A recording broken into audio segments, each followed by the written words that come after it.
Hi besties, welcome back to my channel. Welcome to my first fall book haul of the year because I have quite an exciting trip coming up. Actually, I have two trips that I'm really excited about.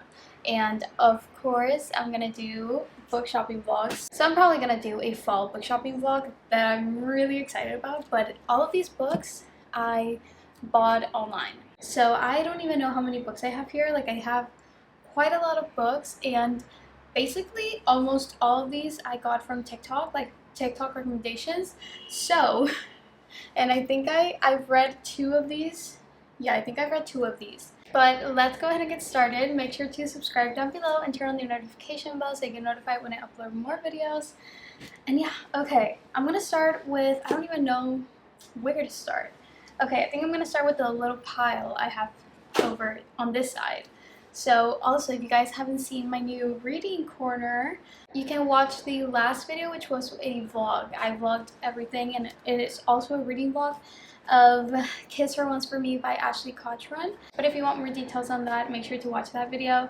But let's go ahead and get started. I'm gonna put my trusty pillow over here. I got a lot of like witchy books, like books about witches and like mythical creatures and a lot of mystery suspense. I think I even have like a horror book. Like, let's see what we have. Okay, so the first one that I have here is When the Crow's Away by Early Wallace. This is a tiny book, so I hope you guys can see it properly. But I got this book because I heard amazing things about it, and I saw that it was about witches, and I absolutely love books about witches, and it screams Halloween, and I just had to get it. And I also got it because it's like really small, and I don't know, I can travel with it. I can put it in my bag, and it's really small and compact. And talking about small books, I have another one. I have one that's called Secondhand Spirits by Juliet Blackwell. This one right here, this was also from a TikTok that I saw, and someone was recommending fall books, and I had to get this one. So this is also about witches.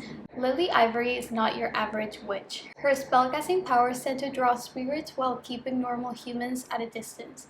But now her vintage store could give her a chance to make friends in San Francisco. Okay, the next one I got is Upstream by Mary Oliver. It's like a bunch of essays, and it's more of like a mature book. I feel like I did read a couple of pages of this book. Like the actual essays, they're short essays, but the actual essays are so like profound and deep, and just like about life, love, a lot of things. A collection of essays in which revered poet Mary Oliver reflects on her willingness to lose herself within the beauty and mysteries of the natural world and the world of literature, emphasizing the significance of her childhood friend, Walt Whitman, who inspired her to vanish into the world of her own writing. The next one is also a short book. This is We Have Always Lived in the Castle by Shirley Jackson.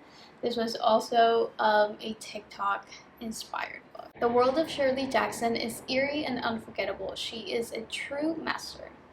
Living in the Blackwood family home with only her sister Constance and her uncle Julian for company, Mary Cat just wants to preserve their delicate way of life. But ever since Constance was acquitted of murdering the rest of the family, the world isn't leaving the Blackwoods alone.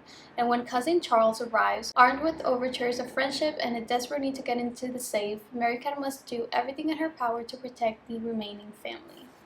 Kind of like a murder mystery, a mystery overall, and I am here for it. And it's really short, so it's kind of intriguing. Okay, the next book that I got is The Mad Women's Ball by Victoria Mass. This one, and this one like seems so interesting to me. The Something Asylum that I cannot pronounce. 1885. All of Paris is enthralled by Dr. Charcot and his displays of hypnotism on the asylum's female patients. Women deemed mad and cast out from society, but the truth is more complicated, for these women are often simply inconvenient, unwanted wives or strong-willed daughters. Once a year, the Mad Women's Ball is held at the Something Asylum. For the Parisian elite, it is the highlight of the social season. For the women, it is a rare moment of hope.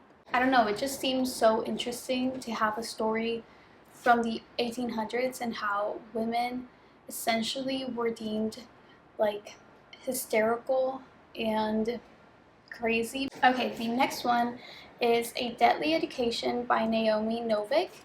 This one, and this one, I have no idea what this one is about, but I've heard great things about this book. Everyone loves Orion Lake, everyone else that is. As far as I'm concerned, he can keep his flashy combat magic to himself. I'm not joining his pack of adoring fans. I don't need help surviving these Skullmans, even if they do. Forget the hordes of monsters and cursed artifacts. I'm probably the most dangerous thing in the place. Just give me a chance and I'll level mountains and kill untold millions. Make myself the Dark Queen of the world. The next one I got is A Lesson in Vengeance by Victoria Lee. This one. Felicity Morrow is back at the Dalloway School, the centuries-old ivy-covered campus that was her home until the tragic death of her girlfriend. She even has her old room in Godwin House, the exclusive dormitory rumored to be haunted by the Dalloway Five, a group of students who all died mysteriously. Some say the girls were witches. It's Ellis Haley's first year at Dalloway, a prodigy novelist at 17. She's eccentric and brilliant, and Felicity can't shake the pull she feels to her. So when Ellis asks Felicity to help her research the Dalloway Five for her second book, Felicity can't say no. Oh my gosh, this seems really interesting. It's so funny that I literally bought most of these books because TikTok said they were good. I didn't even read most of them, like the back of the books. And now I am, and they seem really interesting. Okay, next one I got is Cackle by Rachel Harrison. I feel like I've seen this cover before, but I don't know where. But I don't know, it just screams magic and witches kind of thing. All of her life, Annie has played it nice and safe. After being unceremoniously dumped by her longtime boyfriend, she seeks a fresh start. Annie accepts a new teaching position and moves from Manhattan to a small village upstate. She is stunned by how perfect and picturesque the town is. The people are all friendly and warm. Her new apartment is dreamy too, aside from the oddly persistent spider infestation. Then Annie meets Sophie, beautiful, charming, magnetic Sophie, who takes a special interest in Annie and wants to be her friend. More importantly, she wants Annie to stop apologizing and start living for herself. Annie can't help but gravitate toward the self-possessed Sophie and begins to spend more and more time with her despite the fact that the rest of the town folks seem a little afraid of her. Her mansion in the middle of the woods feels a bit unearthly, and she does seem to wield a certain power, but she couldn't be, could she? Next one is The Fairy Bargains of Prospect Hill by Rowena Miller. I hope I'm pronouncing these names correctly, but this is the book. This cover is absolutely amazing. Like, this is beautiful. Love this. The only thing I have to say, and I do not like this, not one bit, is that the pages, when you look at the seam of the pages, they are all uneven. The pages are all uneven, so it's not like a satisfying seam. That's the only thing. And the pages get damaged also. On Prospect Hill, you can get nearly anything you want from the Fae if you know how to ask and if you can pay the price. Oh. I once saw there's a TV show that was canceled, but it's called Lost Girl, and it's about Fae and their world, light Fae and then dark Fae. So if this is like that, I am gonna love it, and I do recommend the TV show. It's really good. Lost Girl. It's from the CW. I don't know where. I think if you live in the UA and you enter the CW.com, they have free shows, and they have it, I believe. It's really good, honestly. Okay, this next one I did start reading, but because I started another book, I stopped reading it. But it's Nettle and Bone by T. Kingfisher. This one, and this one is a very eerie, very creepy book. This isn't the kind of fairy tale where the princess marries a prince. It's the one where she kills him. Quite literally. From the 10 pages I think I read, I read 10 pages. Those 10 first pages are kind of insane. Okay, the last one from this pile is Outlander, and if you guys know me, you know that I absolutely hate when the covers of the books turn into the covers of the TV series. That is just something I hate, and I tried finding another cover. I just couldn't. So I had to get this one. And this one is like a chunky book. This is a story, but I know the TV series, which I haven't watched, is supposedly amazing, so I have high hopes.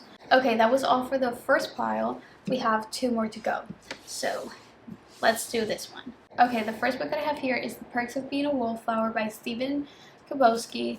This one, and if you haven't read this book, please read it. Like, I read it. This was the first book that I read from like all of the books that I got, and it is absolutely amazing. Like, of course I've watched the movie, but something about the book just hit different, and the way that it's written, Charlie is just the most precious, adorable thing, and his story is honestly really heartbreaking, but it has a good ending. Like, I love the ending, so it is definitely worth the read. I absolutely love this book.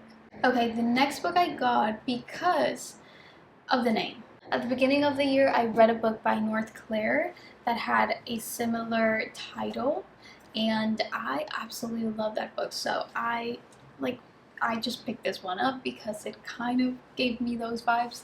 It's The 7 Deaths of Evelyn Hardcastle by Stuart Torden. This one, and I haven't seen this one at all on TikTok or BookTube or Instagram, like anywhere. So I am quite excited to read it, and if I like it, I can recommend it to you guys, and I don't know, maybe we can get a little bit more hype because I literally haven't seen anything about this book. Then I got a really popular book talk book, I feel like, in the like fantasy slash fall witchy section of book talk, like people who love fantasy books. This is the Encyclopedia of Fairies by Emily Wilds. This one, and it's a hardback, and it's absolutely gorgeous. Like, the entire cover is just beautiful. I have heard mixed opinions on this one, so I'm hoping I like it. A professor journeys to a small town in the far north to study fairy folklore and discovers dark magic, friendship, and love in this heartwarming and enchanting fantasy. Okay, this next one I read last week. I think it was last week. It's The Saturday Night Ghost Club by Craig Davidson. I think I gave this book like 3.58. I don't remember.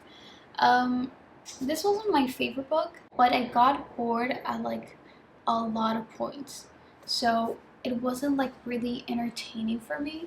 It's an irresistible coming-of-age story about a group of misfit kids who spend an unforgettable summer investigating local ghost stories and urban legends. And don't get me wrong, like, this one is kind of scary at points. Like, if you read this at night, you will get the creeps. Like, this will do the job. Oh, I actually got these ones in Spain. So this one is in Spanish, but se llama El gato que amaba los libros. This one. Un homenaje a las librerías, a los libros y a todos aquellos que los aman. Una lectura para recrearse y saborearse con buen té japonés. It just translates to a book for libraries, bookstores, and people who love books. This one I got from the book fair. It's the 5 a.m. Club, but it's in Spanish. In a bookstore in Spain, there was kind of like a section that had these little books that have the year that you were born in and all that happened that year, like globally, all the important things that happened that year. So I got mine. Okay, next book I got is by V.E. Schwab, and it's A Darker Shade of Magic. I've heard a lot of things about this book. Obviously, V.E. Schwab, we all know about this author. Kill was raised in Red London and officially serves the Moorish Empire as an ambassador, traveling between the frequent bloody regime that changes in White London and the court of George III and the dullest of Londons, the one without any magic left to see. Unofficially, Kell is a smuggler, servicing people willing to pay for even the smallest glimpses of the world they'll never see. It's a defiant hobby with dangerous consequences, which Kell is now seeing firsthand. The one thing that I have struggled with V.E. Schwab's books are the endings. Like, I haven't had the best luck with the endings. Like, I like the stories, and then I get to the endings, and they are kind of like very underwhelming. So I'm hoping this has a very good ending. Okay, the next one I got is The Paris Hours by Alex George. And this one is set in 1927, and that is one of the reasons why I got it. The Paris Hours weaves together the moving tales of four desperate lives in an ending so stunning I was compelled to return to the beginning and read it again. Okay.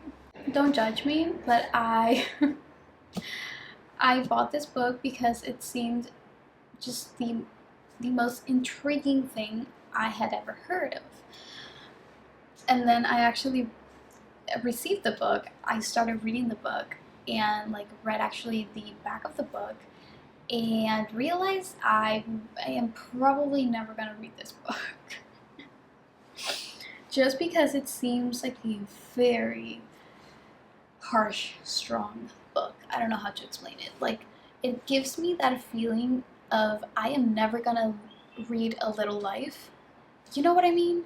So I think I'm never gonna read this book, but it's House of Leaves by Mark C. Danielski. I don't know how to pronounce that, but it is this monster of a book. It is humongous. It looks like a textbook, literally like a school textbook. It wouldn't surprise me if it actually is a school textbook. Years ago, when House of Leaves was first being passed around, it was nothing more than a badly bundled heap of paper, parts of which would occasionally surface on the internet. No one could have anticipated the small but devoted following this terrifying story would soon command. The story remains unchanged, focusing on a young family that moves into a small home on Ash Tree Lane where they discover something terribly wrong. Their house is bigger on the inside than it is on the outside. Of course, neither Willem Davidson nor his companion Karen Green was prepared to face the consequences of that impossibility, until the day their two little children wandered off and their voices eerily began to return another story of creature darkness, of an ever-growing abyss behind a closeted door, and of the unholy growl would tear through their walls and consume all of their dreams. This book that is this long and has that kind of story has to be the most petrifying thing you're gonna read in your entire life. That's why I'm so scared to read it. And I feel like if one day I read it, it's gonna take me like months because I'm gonna have to read it like, okay, I'm gonna read 30 pages this month and then I'm gonna read another 30 pages next month because it just seems like a lot. Okay, that was the second pile. Now let's get into the last pile of books. First one is Garden Spells by Sarah Edison Allen. This one right here. To be honest, this seems like a Adam and Eve retelling. In a garden surrounded by a tall fence, tucked away behind a small house in the smallest of towns, is an apple tree rumored to bear a very special sort of fruit. In this luminous debut novel, Sarah Addison Allen tells the story of the enchanted tree and the extraordinary people who tend it. Okay, next book by V.E. Schwab again is Viscious. This one I also hadn't seen before. Victor and Eli started out as college roommates, brilliant, arrogant, lonely boys who recognize the same ambition in each other. A shared interest in adrenaline, near-death experiences, and seemingly supernatural events reveals an intriguing possibility that under the right conditions, someone could develop extraordinary abilities. But when their thesis moves from the academic to the experimental, things go horribly wrong. And then it starts 10 years later. Victor breaks out of prison. Oh my gosh. This book has, like, I've seen this book in so many TikTok recommendations, and people talk this book as like the best book they've ever read in their entire life. Like, this is a 5-star read, maybe could be more, and I want it to be more. This is Bunny by Mona Awad. This one right here. A scholarship student who prefers the company of her dark imagination to that of most people's. Samantha Heather is utterly repelled by the rest of her graduate fiction writing cohort at New England's elite Warren University, a clique of unbearably saccharine yet sinister rich girls who call each other Bunny and seem to move and speak as one. But everything changes when Samantha receives an invitation to the Bunnies' fabled moth salon and finds herself inexplicably drawn to their front door, ditching her only friend Ava in the process. As Samantha plunges deeper and deeper into the Bunnies' world and begins to take part in their experiments, the edges of reality begin to blur. Soon her friendships with Ava and the Bunnies will be brought in deadly collision. Okay, the next book that I got that I have seen on numerous occasions is One Dark Window by Rachel Gillick. This one right here. This just screams like a horror movie with a lot of mystery and suspense. I want that. I want to feel those vibes like on Halloween, you know? Okay, this next one I've also seen like all over TikTok is Belladonna by Adeline Grace, and I have no idea what this book is about, but I just had to get it because I heard a bunch of good reviews. For as long as Signa Farrow has been alive, the people in her life have fallen like stars. What does fallen like stars mean? So it looks like a murder mystery kind of thing, maybe? Okay, next one is very popular, but I never got to it, is If We Were Villains by M.L. Rio. I am very excited to read this book. I really hope I like it. Like, I don't know, like people absolutely rave about this book, and I want to rave about this book as well. Next one is The Devil in the Dark Water by Stuart Torden. Again with the same author. I think it was the same author as the 7 Lives of Evelyn Hardcastle, I think. So let's see what this book is about. A murder on the high seas, a detective duo, a demon who may or may not exist. Murder mystery for sure. Okay, the last book and the most heavy, and I didn't even realize this book was this big, is Empire of the Vampire by J. Christoph. And I don't know, I really wanted to get it because obviously vampires, I love books about vampires and mythical creatures, but I did not expect this book to be this huge and have over 600 pages. So this is gonna be a long process, I feel like, but I'm excited to read it. Okay, besties, those were all the books that I got for the fall season and all the books that scream spooky season, Halloween, and just also cozy reads. You know what I mean? So I hope you guys have some new books to put in your TBR if any of these books seem interesting. But yeah, I am very excited and grateful that I got to buy all these books for fall. I love you guys so much. Thank you guys for watching. Make sure to subscribe down below and turn on the notification bell so you get notified when I upload more videos. And I will see you in my next one. Bye!